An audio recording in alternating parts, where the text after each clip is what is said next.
From Season 4, Episode 9, The Calm Before, turns the escape plan into a tarp, a talisman, a rope ladder, and Boyd's last functioning nerve. Jade and Tabitha head into the tunnels to do some midnight boning. Victor goes full Battletree bodyguard. Sophia starts sabotaging everything, and Fatima gets served the world's worst blood smoothie. Let's get into it. What is up? I'm Kelly Late Night Boning Keen. I'm Jazzy. Let's get these bones shamanic. And I'm Dawn, the Fawns in Yellow Glen. Fawns in Yellow. This episode made me super nervous. Yup. There was a few. Love it. I don't like the position that my son is in. Nope. Don't like it. I have talked so much shit on people about Clara, and I have put my name out there, and when we got the screeners, I was like, do I try to roll it back now? But no, I'm not a faker. I'm not going to be a liar, so I stood 10 toes down for Clara 4 years now, only for them to finally give her something to do, and it's betrayal. Thing I will say is I'm sure people are going to leap on, oh, well, she's the mole. It's very clear in this episode, this is the first time the man in yellow has called on her. So they don't know she's not been sabotaging everything along the way.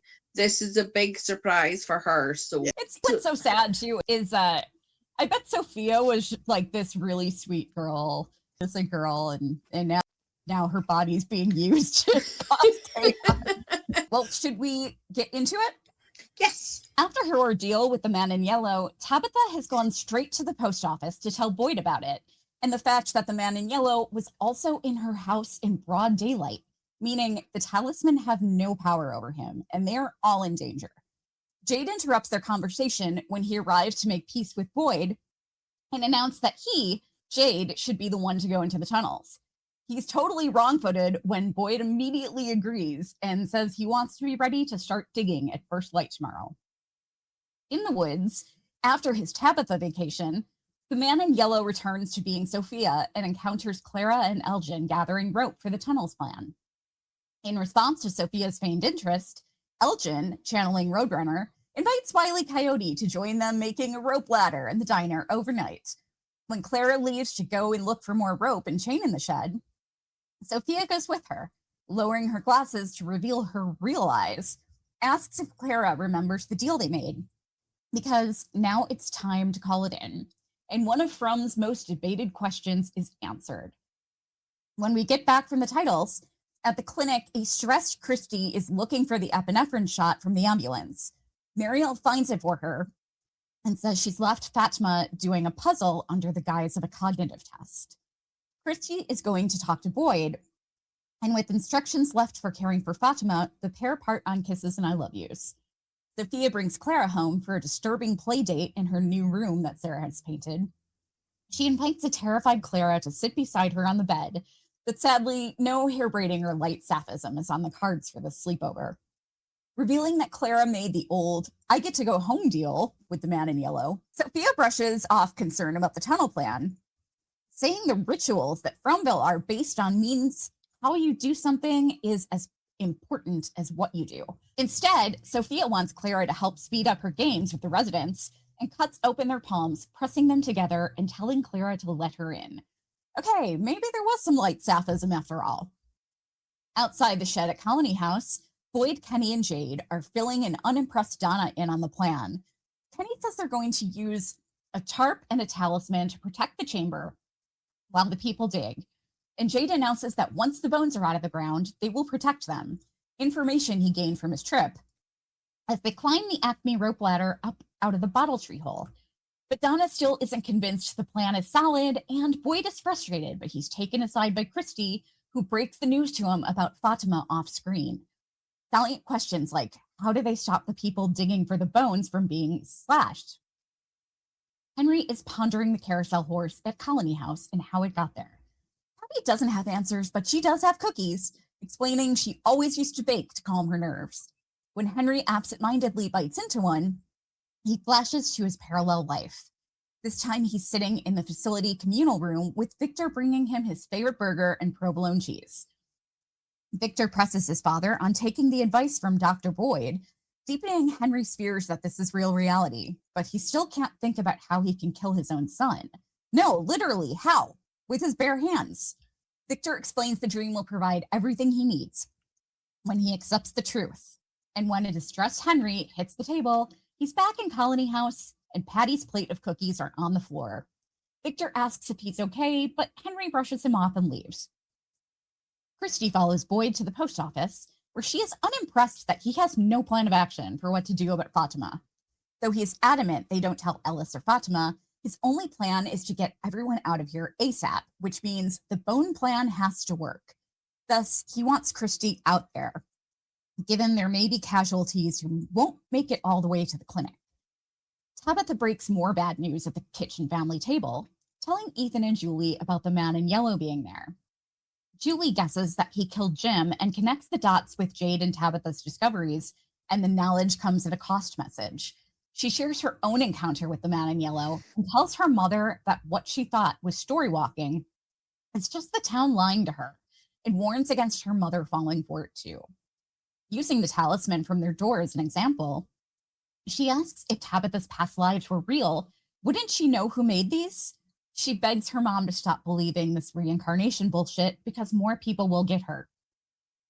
Sophia's henchwoman, Clara, lurks around outside the clinic, squeezing her now yellow-infected blood into a flask before going inside to see Fatima. She convinces Fatima to drink the contents under the guise of an old family remedy that must be drunk fresh, which ever thoughtful Fatima does, saying the fatal line, "It can't hurt, right?" Following in his father's footsteps, Victor goes to talk to Miranda at her memorial stone. He says, if she's now Tabitha, does that mean she's not with Eloise? He tells her how worried he is about Henry and that he doesn't know how to help him. He's interrupted by the boy in white, who won't leave him alone. He wants to know if Victor is aware Jade is going to pull up the bottle tree and says Victor can't let that happen. Boyd has gone to the church to shout at God, begging him to leave Ellis and Fatima alone, when Sarah comes in saying he wanted to see her. Boyd tells her about Fatima and wants to know, when the voices told her they couldn't save Fatima when she was kidnapped, they were wrong. They did save her, right? Sarah can't answer that, but she says she wants to be part of the plan in the morning. Ethan joins his mom on the porch, where she's contemplating the talisman.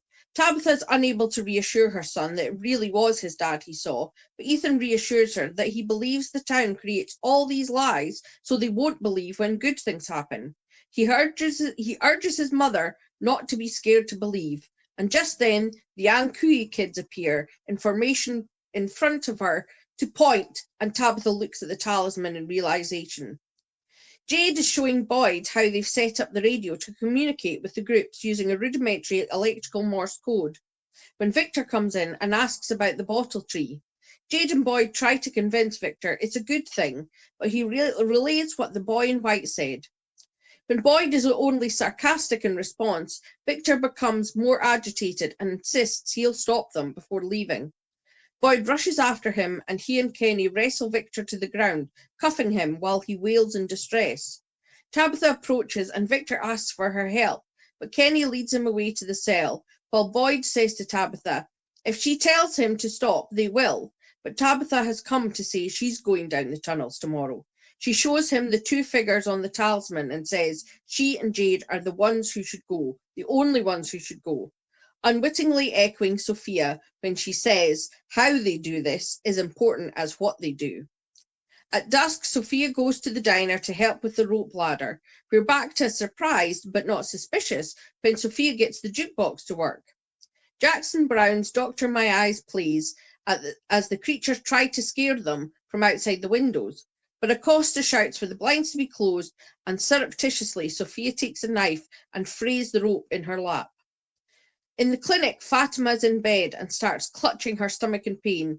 Sitting up, she sees her hair is falling out and the black veins are spreading across her stomach. Clara's flask is knocked over as Fatima reels in agony. Victor is quietly sitting in his cell while Boyd tells Kenny he understands Victor is angry and upset, then breaks the news Kenny isn't coming to the bottle tree in the morning.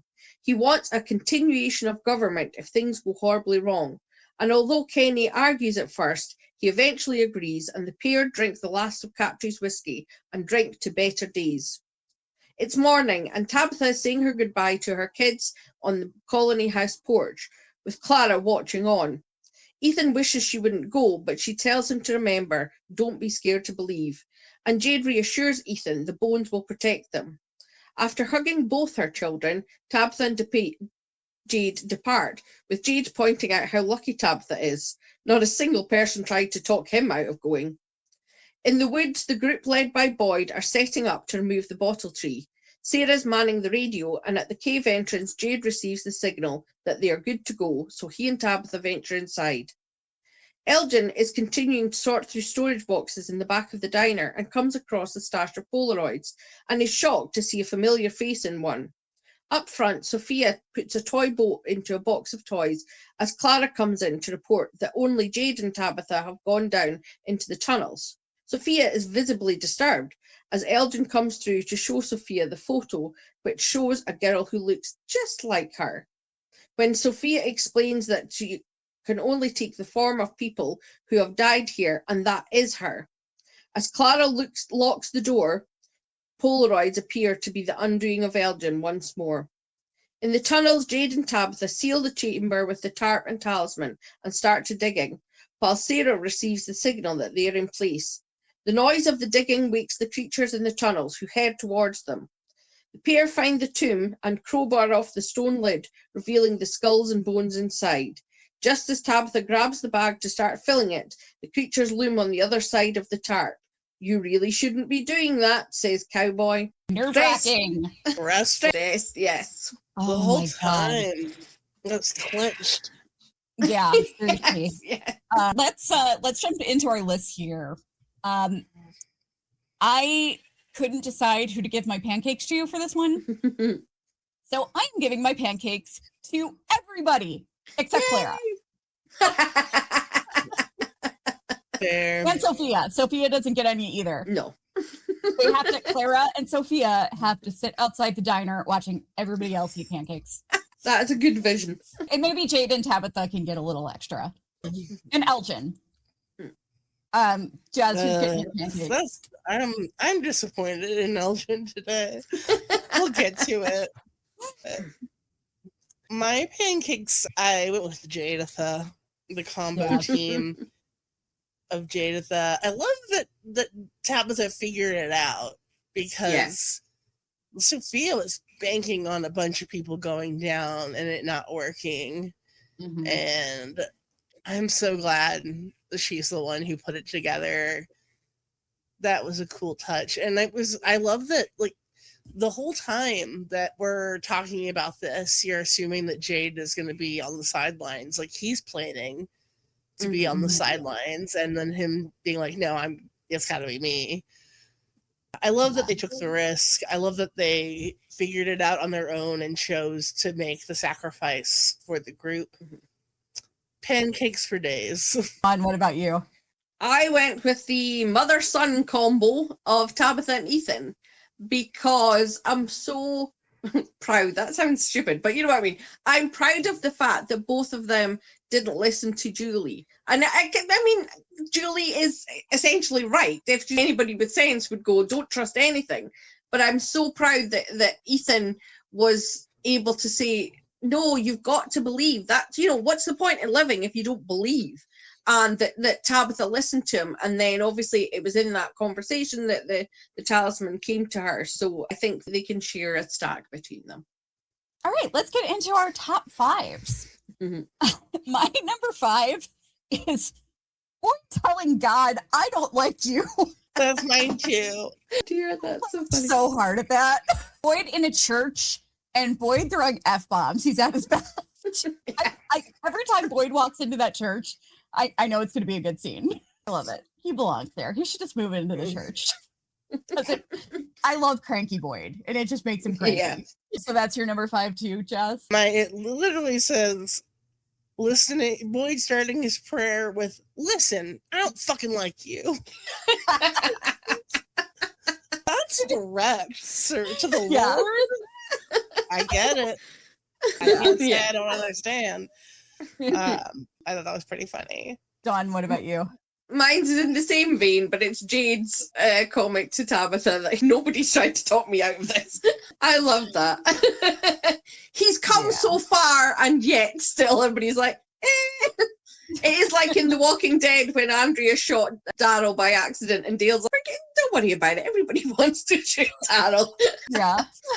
Giving the same energy, definitely. Pretty much. All right, so my number 4 is Boyd basically emotionally pickpocketing Jade as he's about to make this. Telling her up to make this grand speech, and I loved it. I love the way you went, sorry, what's happening? Jazz, what about you? Number 4 is kind of a sad one, but it was Victor trying to figure out the logistics of talking to his mom. Oh, that scene is so good. Yeah. And it's like, if she's Tabitha, then she's not there. What is he? Who does he talk to? And I like how complicated that question is. What, should he just talk to Tabitha? Should he just talk near Tabitha? Yeah. His mom absorbs it. Is there some version of her that remains behind that can hear him? There's a lot of interesting questions, but the scene was just so beautiful. Scott McCord's acting, like, I mean, we talk about it all the time, how incredible an actor he is, but I like just alone, but it's like in the scene, it's all just him talking. It's so good. So beautiful and heartbreaking, and I love this season. I don't care what anyone says. No. Me too.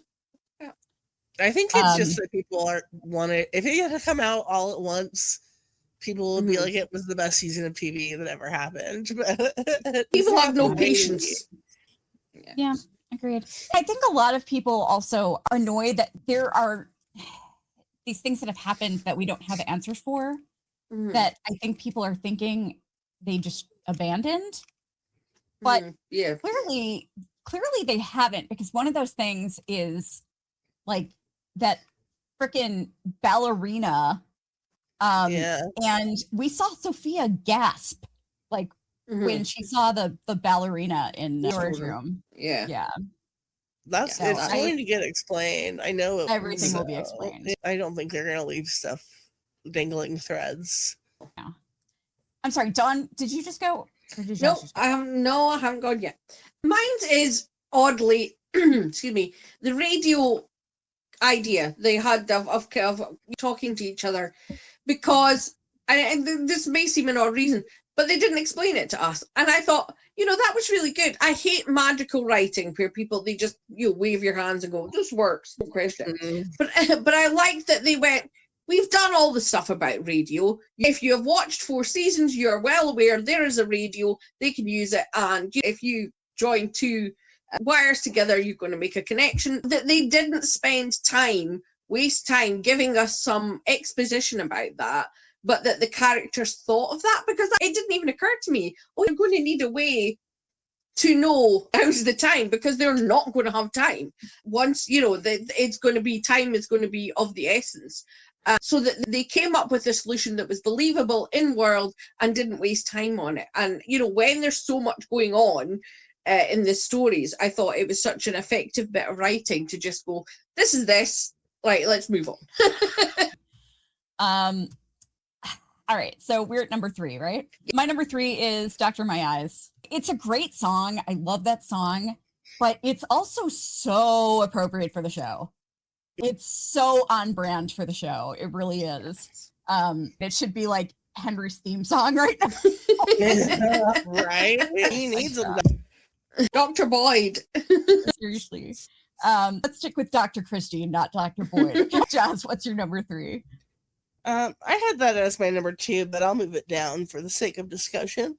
The use of Dr. My Eyes, especially the fucking fade out over what's happening to Fatima, was so impactful.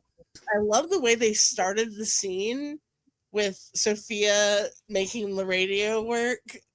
Just all this doesn't work. What you mean? Really, I say this constantly, but I'm enjoying Julia Doyle's performance so much. She's really great in this role.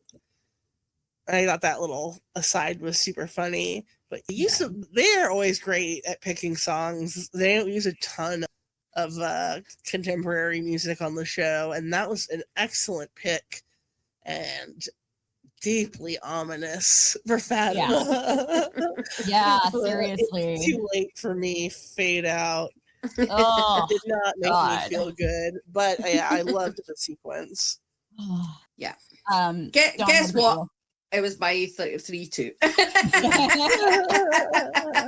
I loved that I said before we started recording, I don't always recognize the music in from, because some of it is very American 90s sort of grungy type music, which isn't my world. But this one, I was like, oh, I know this song. I was so excited. But I loved that it was so jaunty sounding. You're so up, and a lesser mind might have put some really dark sounding song, but it isn't. It's like, Doctor, you're really singing along to it.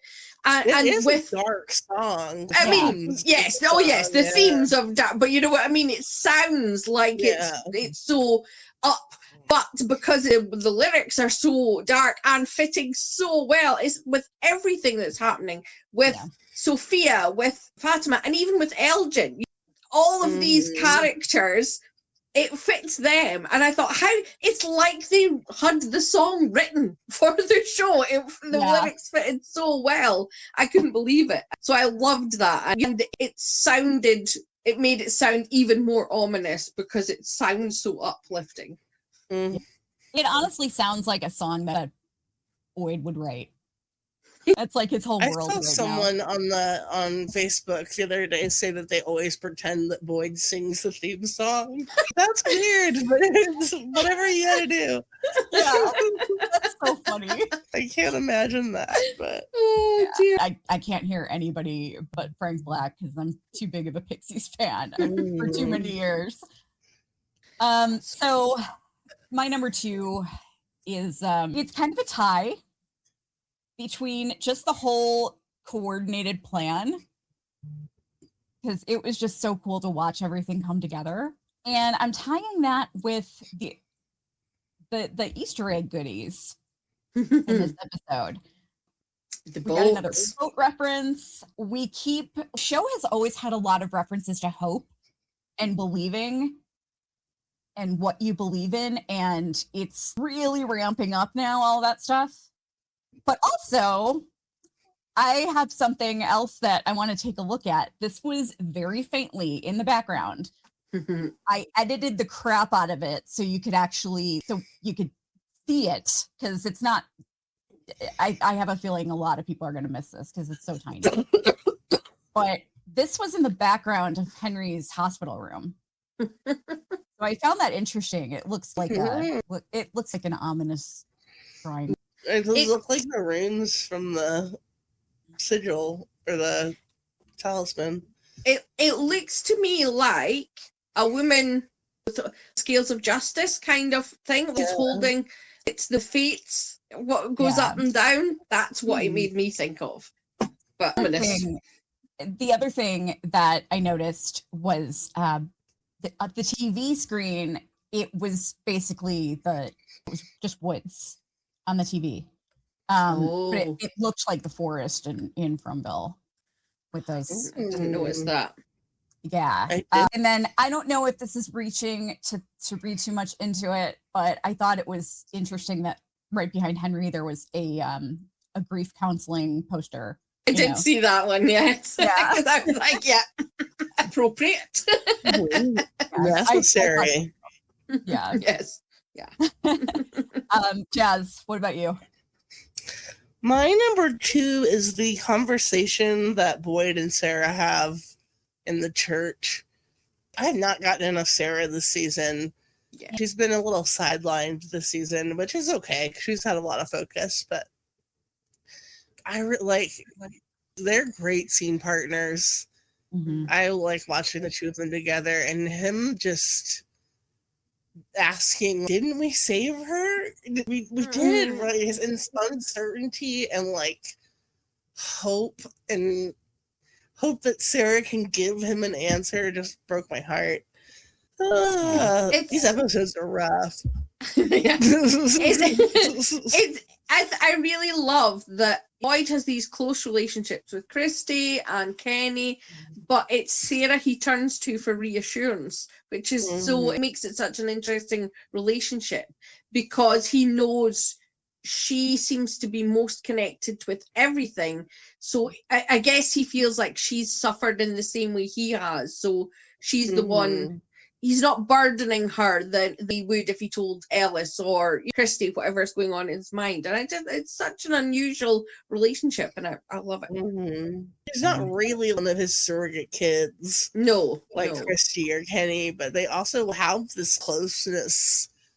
And I feel like she's more like a Donna than he sees her more as a peer. I don't even know, like a peer than as a kid. Yeah. I think there's something to that, him having so many people that he sees as peers, but I don't want to get into that because I'm going to sound like a broken record. my theories that I won't shut up about. Dawn, what about you? Yeah, I really struggled between two scenes for my second choice, which was Boyd and Sarah in the church and Boyd and Kenny. And so it's basically about Boyd's relationships, basically. It was my number 2. His relationship with Sarah and, what we just discussed, but also his relationship with Kenny and how he wants Kenny to be there, to be the one who takes the torch and carries it for him, and how important that is to him. I thought that was such a lovely scene. And even though Kenny's like, no, but he knows he's right. He knows you have to have these contingency plans, and Kenny is the designated survivor. Yes. Very good. He's number 2. He's Kaneki. He is the one that Boyd has put all his trust in, and even throughout this episode, the way Kenny is always there. He's there to help him arrest Victor. He's there to explain it to Donna. I just loved that, the way they showed that relationship through this episode, that Boyd is like, this is serious. If I, because we all know Boyd will sacrifice himself at the turn of a dice. He doesn't care. So it's so important that Kenny is there. And I love that scene in there. And the kind of awkward pause when he's trying to get Kenny to do a toast. He's like, well, oh yeah, bear dates. I like that too. One thing that I forgot to mention last week about Kenny, I really appreciated his bravery in last week's episode, not just on the surface level, but because I feel like, and obviously I don't know if this is the case. I don't know what the direction was. I don't know what Ricky has going on in his mind. But I mean, when I watch that scene, I keep thinking of Boyd telling Kenny about how brave Tien Chen was when she died. Oh, that's such a good, yeah. And I feel, like I said, I don't know if this is the case, but I feel like Kenny was just thinking in that moment, Boyd said my mom was so brave, I can't let her down. I'm not going to show any fear. I'm sorry, am I going to make you guys cry now? Kelly wants us all to cry. I wanted it. Sorry, go ahead. Go ahead. No, I was just going to say, on a completely shallow level, I never put on my stories on Instagram hot guys. I just don't. I find it cringe for me. But wow, was I tempted when I saw the stories of Ricky and that shot of Kenny on the bus. I was like, a superhero. It's a superhero stance. That way, he sort of looks around what to do, and then he just owns it. And I was like, oh, fantastic. Yeah. Sorry, Jazzy, go on. It's so great for a character like him. What'd you say? It's so great for a character like him, too, because when we meet him, he's the deputy, but he also is just he's got this boyish charm about him. The dopey loser in love crush, you know. I saw people blaming Ellis for not stepping up and not being the one to go out and letting Kenny take the fall. And you guys realize they made this decision Together. Like, Yeah. Kenny and Ellis discussed this together, and it had to be Kenny because it can't be Boyd. If something happens to him, they can't afford to lose Boyd, and it can't be Ellis because if something happens to Ellis, Boyd is going after him.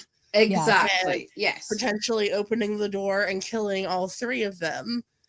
With Ellis inside the police station, he's never going to open that door, even to go after Kenny, no matter how much he wants to. He's not going to open the door and put Ellis's life in danger. I don't get... Obviously, it had to be Kenny. Kenny would say, you've got Fatima, you've got your father, they need you. Nobody needs me right now, so I will be the one to do it. That's the life we want him gone, but he, his family's gone. Exactly. He has less ultimately to lose, which is very sad. But and plus, you know what? Plus, Ellis he's got Fatima, but he's also a new dad now. He's got baby Smiley. Yes. He needed to say his kid, get off the street. The street lights are on. You should be in the house. That kid. I think we're on my number one. So my number one was another tie because I couldn't decide. And I didn't want to, I almost put it in the bottoms because it made me so uncomfortable, but it was so interesting to me.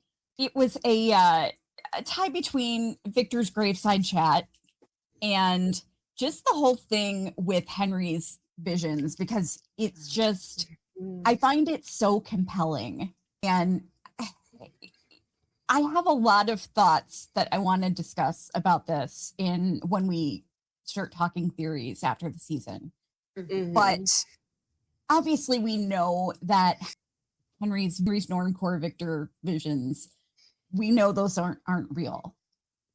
But they could be just as valid, in my opinion, as the reality that they're in. Because I think where the show is going, I honestly feel like the characters have the power to create their own reality.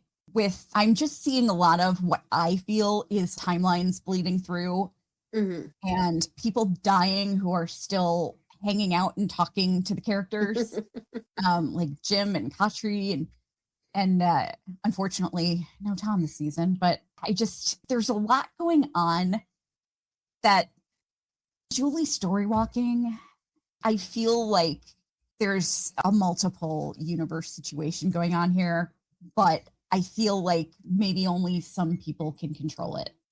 You know what I mean? Jazz, what about you? What's your number one? My number one is the ending sequence, pretty much from the moment that Jade and Tabitha enter the tunnels through the end of the episode. It's so tense. It's so stressful. I did not, the plastic sheeting with the talismans, I was like, there's no fucking way that's gonna work. But we're gonna find out. I'm very stressed. I'm stressed for everyone up top. I feel like that situation could go real wrong real fast. It's thrilling, but I was stressed. And then where it leaves off, you're just like, at least it's only a week wait for them to get the finale. Imagine if that was the finale and it was like, see you in a Oh year. my God. Dawn, what's your number one? It's pretty much the same as Jazzy. I've written Tabitha, Talisman, Tarp, that whole thing. I love that they, obviously, whoever was creating the props or whatever was like, we need the tarp to be a bit see-through, but not completely, so that it gives this really, you just see the shapes of them looming. So clever to do that. And I just, when you were saying about it not working, I loved when Kenny delivered the news to Donna about that, and he's like, we're going to put a tarp up in a talisman. It'll be fine. It was like, all right then. She was not impressed. Get the tape up. I was This is not a structure. Oh, but the whole thing with the tarp and the talisman, the fact that Tabitha, I'm going to Tabitha and Jade ended up in the tunnels together, and that they knew that they were the only two. And you know what? I really loved the way Jade spoke to Tabitha. He's had so much growth. It's unbelievable. I love Carol from The Walking Dead because of her character arc. I think it's phenomenal. And Jade is right up there. How he's gone from this arrogant SOB who's constantly just biting back at everybody to then being so sweet to Tabitha, and his tone is like, just stay focused. And he's just, when they're going into that tunnel, and he's like, come on, but he's still being funny, Jade. And I love that he's like, are you ready? And she goes, no, and that's the right answer. I just love how they've blended that side of Jade, the sarcasm, the funniness, but with this gentleness that he has when he's dealing with Tabitha or Ethan, or I just love it. But a whole end bit, just scary stuff. He's kind of like that with everybody now. And it's so funny because I remember when I first started watching From, I posted a picture of him on Twitter, and I was like, I need help. Does anybody know how to throat punch a character? Oh my God, I could not stand him. And I'm sure that was... I told you he was going to be your favorite. And just like, he has changed so much. And I don't even see him as arrogant anymore. No. But the way he talks to people is just, like, I would describe him as warm. Yeah, totally. Like even the way he was with Henry. And yes, or Boyd, when Boyd's holding him up like that, and he was still so gentle with him and being like, but Boyd, we know this. And even, he had this blow up with Boyd in the woods about the plan, and he basically immediately comes back to say, look, he wants to keep the peace, he wants to fix it. It's just fabulous. Oh, I love him. Part of me wonders if part of the reason for his growth is not just that he was removed from that lifestyle where he was the shit. Mm-hmm. He was taken out of there, so his ego was cut way down to size. Mm-hmm. But I also feel like he probably doesn't really have many people around him in his life back home. Mm-hmm. And he lost his best friend. I don't know who else he has back home, but his upbringing was all over the place. His grandmother raised him, and then his uncle raised him. And I think he probably sees all of these people who just have so much love for each other. And I feel like he probably looks at them and thinks, that's what I want. That's what I'm missing in my life. And he's reconnected with that child, the 12-year-old him that we've seen so much. He's reconnected with who that was and what he wanted. And I like that it wasn't a super sudden change either. It was very gradual. Mm-hmm. Believable. More believable than his beard, the length of his beard. In season 2, when he went down, or season 2, when he went down into the tunnels because he wanted to try to find a way to save Julie, right before that, he basically had to get talked into it by Ghost Tom. And he wanted to help Julie, but still wasn't happy about it. He did things, but he wanted to complain first, but now he volunteers. So it's been even his chat with Kenny, it reminded me of the whole teacup thing when he asked Kenny what he did before then. Kenny! The living that he was doing was very good-natured. Yes. Calling Jim teacup. So he's had such great growth. Him and Victor have just had such great growth. It's been incredible. That was yours, Dawn, right? We're done. So, all right. So it's time to put somebody in the box here. We never decided on a permanent box for Sophia, but I'm deciding that for myself. So she doesn't need to go in the box because she's already in the box. So I am putting Clara in the box, and I would like to pull her out and then put her back in, and then pull her out again and then put her back in until there's nothing left of her. so pissed off. And I'm telling you, do not trust a bitch in teal. Have we not seen Handmaid's Tale or Wentworth? Those women don't play around. This is going to be controversial, but I'm putting the boy in white in the box today. And I get it. I get that he's not trying to give them all the information. I'm sure he can't. I'm sure there's restrictions on how much he can tell them, but he obviously hasn't been forthcoming enough. Because if they needed the tree, they needed it to be more direct about why. Yes, the explanation. Exactly. The fact that Tabitha, no one knows who he is or what he wants. So why listen to it? He hasn't proven to anyone that he's. But other than helping Sarah and Boyd get out of that crazy storm, he's pushed Tabitha out a window. He helped Victor survive, but that's all before the events of the show.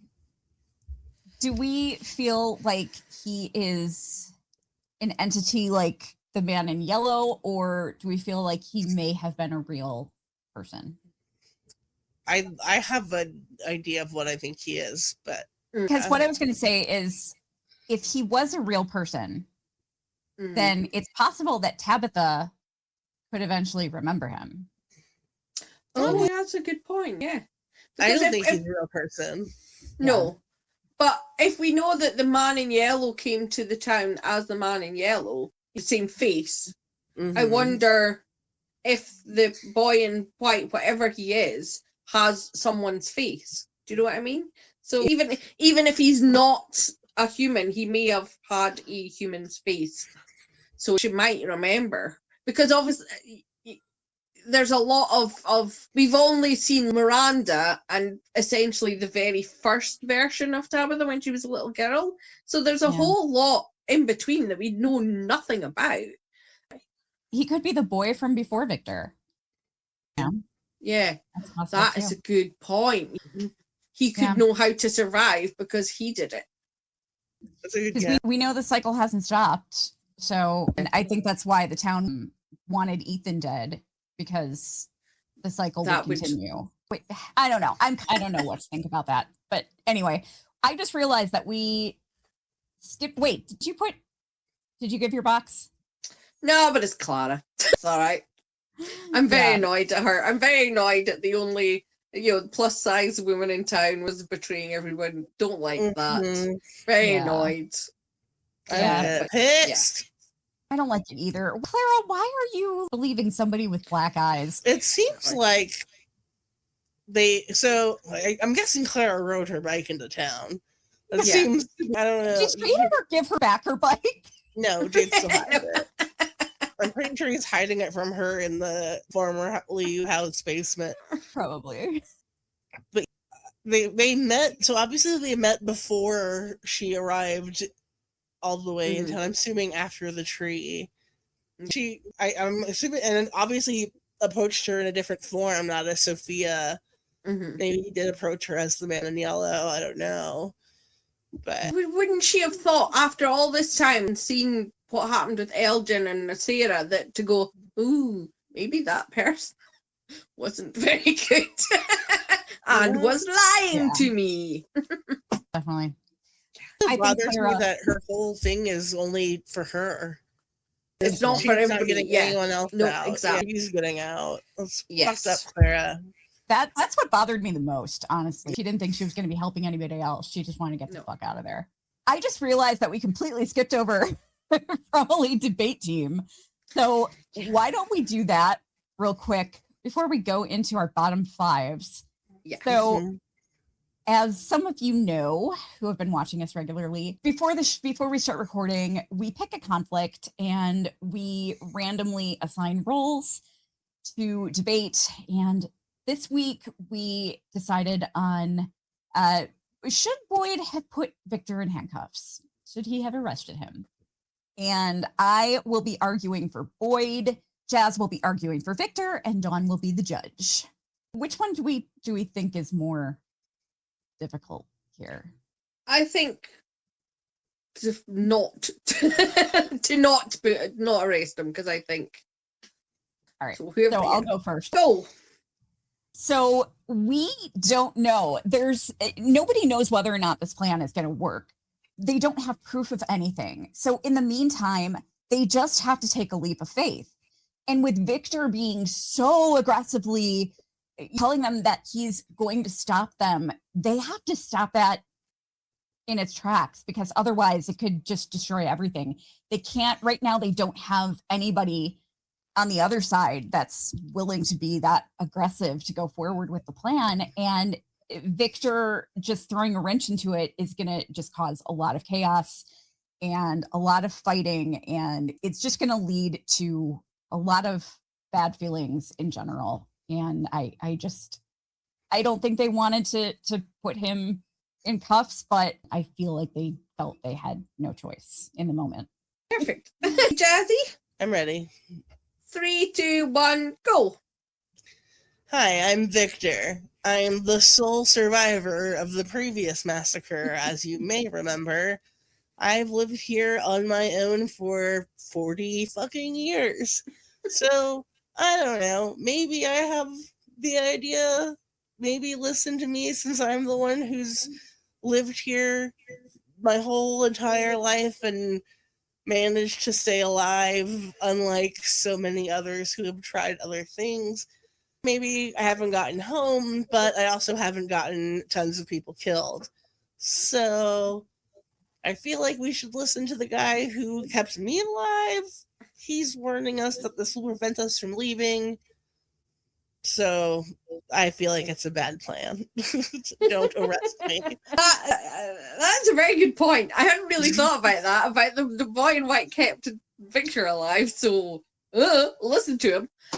So I'm going to give it to Jazzy for that, because I hadn't thought about that. I don't know if I've won a single throw at the difficult. Franny from Fromville. Never won. Yeah. Franny always only comes out when it's like a super bad take that I'm about to give. Victor, I'm very much on Victor's side on this, but it wasn't an obvious, overwhelmingly bad take. So Granny can sit in her box, whatever she's in. I don't know. In her little Karen bubble. All right, let's go to our bottom fives. Oh man, I have a lot of these, and so my whole list was bottoms. And of course, nothing is bad as far as production quality or story quality or acting. It's all fantastic. It's just stuff that we Bummers. Bummers. So my number 5 is just okay. I really was hoping that when we saw the man in yellow transform into Sophia the first time, that we would not have to see it again. Because I cannot stand the sound of those bones cracking. I hate it so much. I want to crawl out of my skin every time I hear it. I need to went to work as a Foley. Getting a rice cake. Jazz, what's your number 5? Was Normcore Victor raw dogging that slice of cheese in his pocket? Yes. He pulled an unwrapped slice of provolone out of a suit jacket pocket. That's the reality I want to live in. That's enough to tell you that reality is evil. This is clearly hell, Henry. Weed on your provolone. Wait, was it in his jacket pocket or was it in his pants pocket? He pulled it out of his pocket. I assumed it was his jacket because it would have taken more work to get it out of a pants pocket. So there's no way you could pull an uncrumbled piece of cheese out of your pants. Imagine Scott going on set. Here's your blazer for Normie Victor. Have you got your cheese in your pocket? If I ever decide to cosplay as Normcore Victor, I'm gonna make sure I got a piece of cheese in my pocket cheese. Oh man. I've had pocket cheese, but it needs a wrapper. Get you a Bombell. It comes with a little wax package. And I'm sure that out of all of the things that Victor remembers of his father from when he was 10 years old, how much he likes provolone cheese was definitely at the top of that. What's your number 5? I'm going to get this out of the way because I'm not happy that I'm having to bring it up. But boy, it was so to Victor in that conversation about the boy in white, he was just so sarcastic to him. And I'm like, there's no need to be like that, Boyd. He's coming with information from a source who has pretty much been correct in everything he's told Victor. And instead of listening with care, and I know you're stressed, Boyd, I know there's a lot going on, but you could have just been a little bit more understanding and been like, hey, but we're not doing that. Instead of, oh, so what does he say? Does he want to come in here and tell us himself? Like, no, Boyd. I didn't like him being unpleasant to Victor like that. I hated it. Mm-hmm. And that's my number 4 too. And it's not just Boyd. So many people were doubting Victor in general, one who's been there for 40 years and has survived on his own all that time. And listen to him. If I have, the only complaint I have of this season is the number of times people react to someone saying something and be like, are you crazy? Have you lived here? Do you know what you've experienced? Why is this crazy? Christy's done it. Boyd's done it. There's everybody reacted to Jade's trip about it. No, look, weird stuff is happening. You know that. Why are you going, right, sure. We'll take that on board. Right? Seriously. I agree. Jazz, is it your turn? They should have never done Victor like that. I was in the middle of the street and screaming and fighting. That's not fucking cool. There were a million better ways they could have handled it. And trying to, like, why are you trying to silence him? Yes. His shit that he's experiencing is just as valid, if not more so, because of how long he's survived here.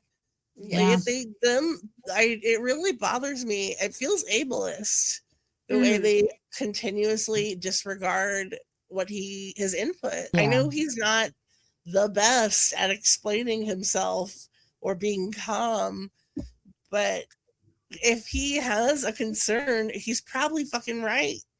It feels ableist. It feels infantilizing. I really hated that I did that to him. He knows the cycles. Like, he knows the cycle. He just doesn't remember a lot of stuff. He's forgotten a lot. No, exactly. And they know that if you're gentle with him, then he's more inclined to remember stuff and be able to verbalize better what he's feeling or thinking or what he's been told. I just, like, why do they not explain to him the plan and ask him what alternatives he can think of? What is we're on number 4 right now, right? My number 4 is Henry's reality, not the cheese, but stuff that Victor was saying about the dream will provide you what you need. Oh, it sent a chill down my spine because, oh no, you can just, everything that's being said in that dream, I just want to be screaming to Henry, red flags here, when the doctor keeps saying, you need to eliminate. And then he's like, no, but you've got to do it to me. I don't care. And well, your dream will give you all the ways to do it.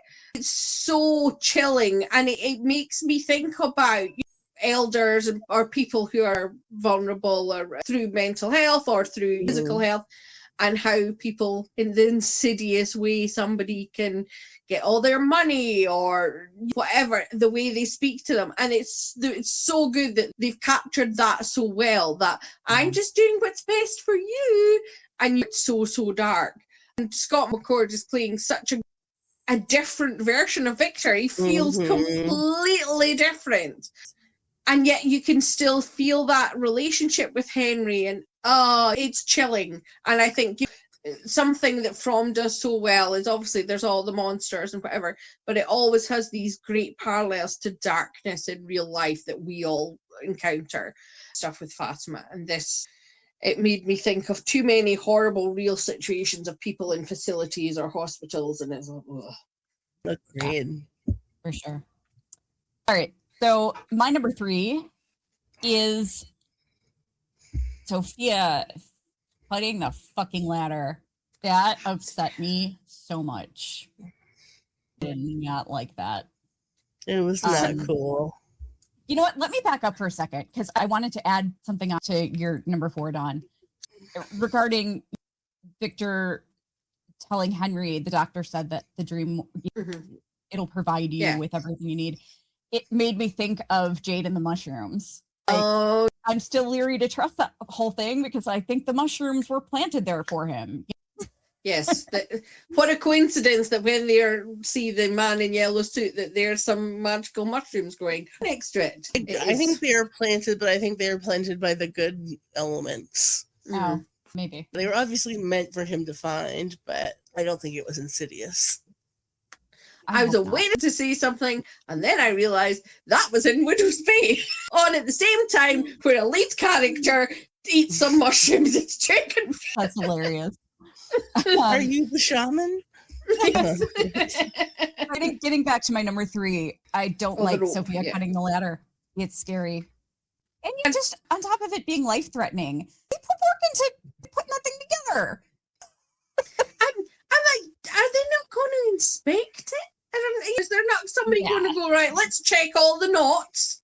That's what I'd be doing. Throw it over a tree and test it. Maybe put Boyd on it. See if it can handle weight. He's a big guy. It's definitely shifty. Jazz, what's your number 3? Elgin, baby, what is you doing? Why would he go up to her? First, and look at this ancient picture. Looks exactly like you, Elgin, baby.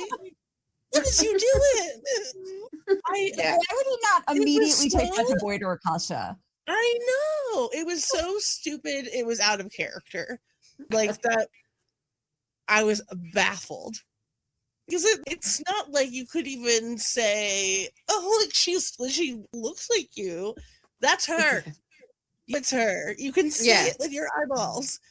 Take that to Donna. Take it to Acosta. Take it anywhere else. I thought Acosta was going to be the one to figure it out, but it was a part of that project. I thought as soon as he found the picture, he would be out the back door and have to tell somebody. And he just takes it to Sophia, and it's like, how crazy is this? And he's like, oh, because I'm evil. And then he's like, what? Yeah. Slow him down at all. He was still being so pleasant. What do you mean? Come on, haven't you learned anything to it? I know you're like this sweet, sweet, innocent, trusting, gentle boob. Come on, you kind of went through some shit. I don't know. I don't know if they just. I hated that choice. It would have been better if he was looking through them and she was standing next to him. And so he comes to that picture and he's just like, what? And then she goes, oh dear. That would have made a better choice. That would have been way better. Because you live in a town full of cute monsters that look like humans.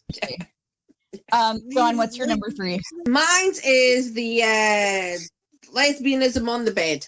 Clara and Sophia, it was just so twisted and so creepy. Why did she take her up to her bedroom to do it? You're Sophia in yellow. You can do whatever the hell you want. And there's nobody in the house, but let's go up to my bedroom. Let's sit down the bed. Yeah. Oh, it was so disturbing. And I just wanted to shake Clara and be like, wake up. What are you thinking? And then like, hey, let's just. And it did remind me that I wrote that in the recap. That reminded me of a sleepover. Let's cut our fingers and we'll be blood sisters.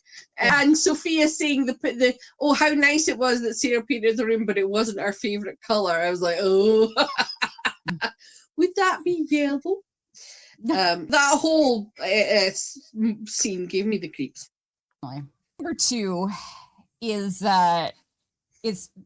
Fatima. Mm-hmm. I don't like it. It's hard to watch this. The poor girl's been going through hell in season 2. I freaking hate it. I hate watching her just continue to have these terrifying things happen to her.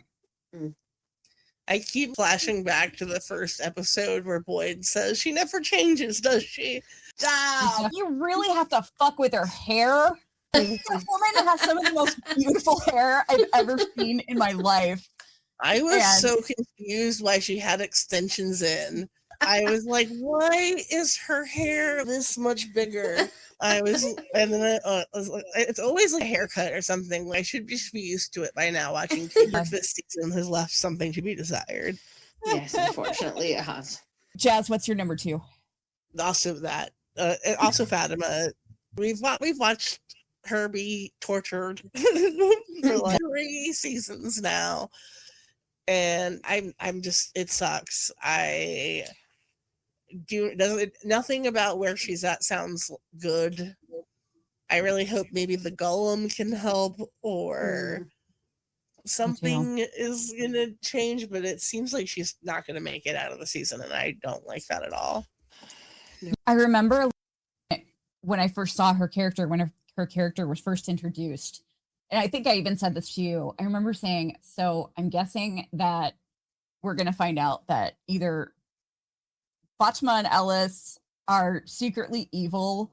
Something really tragic is going to happen because they're just both so perfect. And Fatima's been going through it almost the whole time.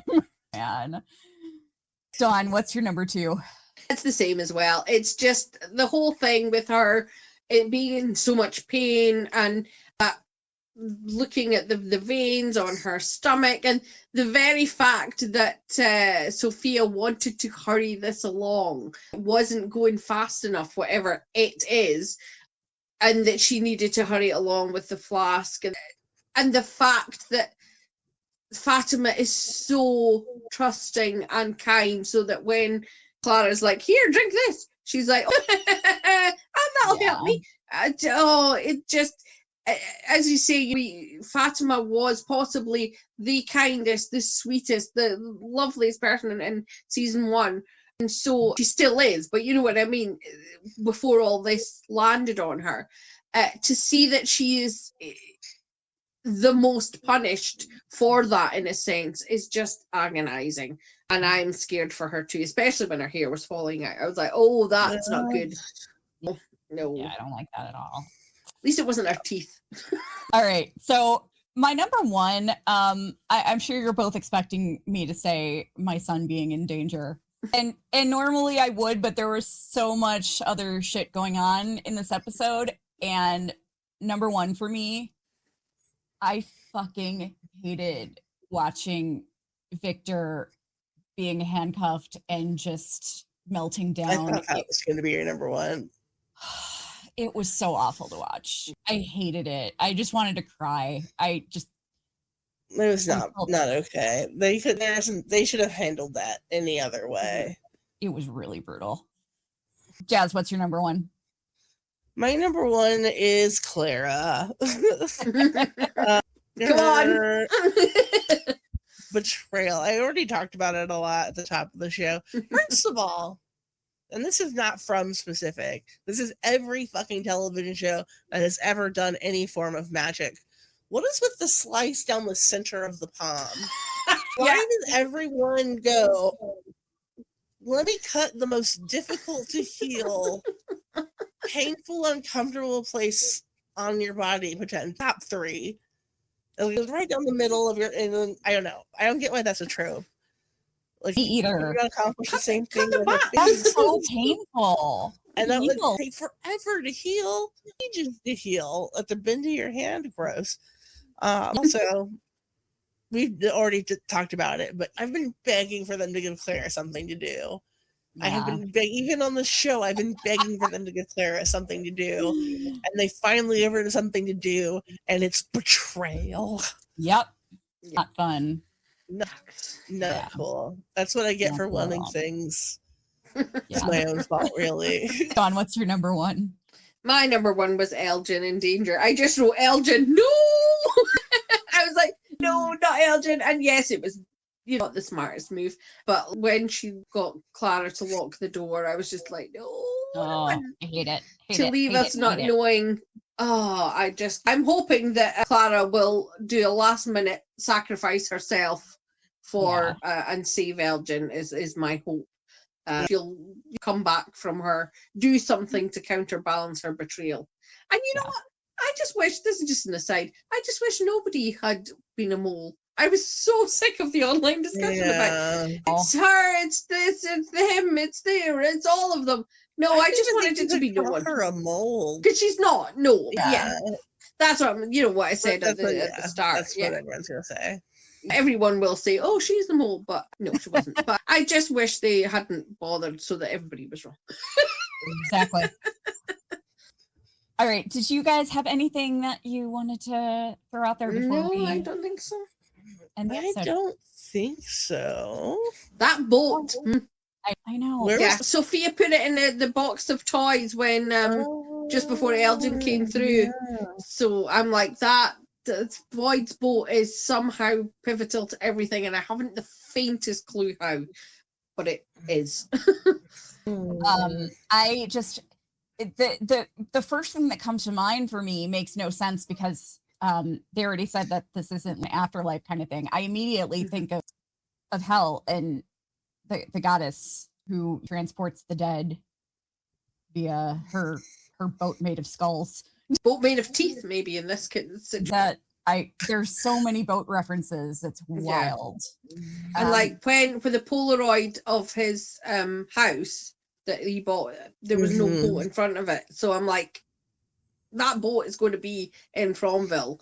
But I just cannot imagine how it's relevant, how it's significant, but clearly. And also the fact that Dr. Boyd used the word anchor instead of tether. Even that. People do use that word sometimes, but I think tether is more commonly used for something like that. I agree. I think the use of the word anchor was deliberate. If anybody has any boat theories, I'd love to hear them because I haven't seen anybody discuss that, and I really want to hear them and then steal them. Adapt them for myself. That's what I meant. All right. Well, guys, make sure you check out our interviews with Nathan D. Simmons and Samantha Brown. We've also raising some funds for their chosen charities, so please check that out. And we've got links to the causes that we're raising money for them in the interview, in the episode descriptions on the interviews. Also, we're about to wrap up the season, so make sure to check out our older episodes. We also covered Dexter, Yellow Jackets, It Welcome to Derry, Alien Earth, Night of the Seven Kingdoms. I'm probably leaving something out. Severance. Yeah, make sure you check out all our coverage of those shows, and we will see you real soon. Bye, guys. Bye.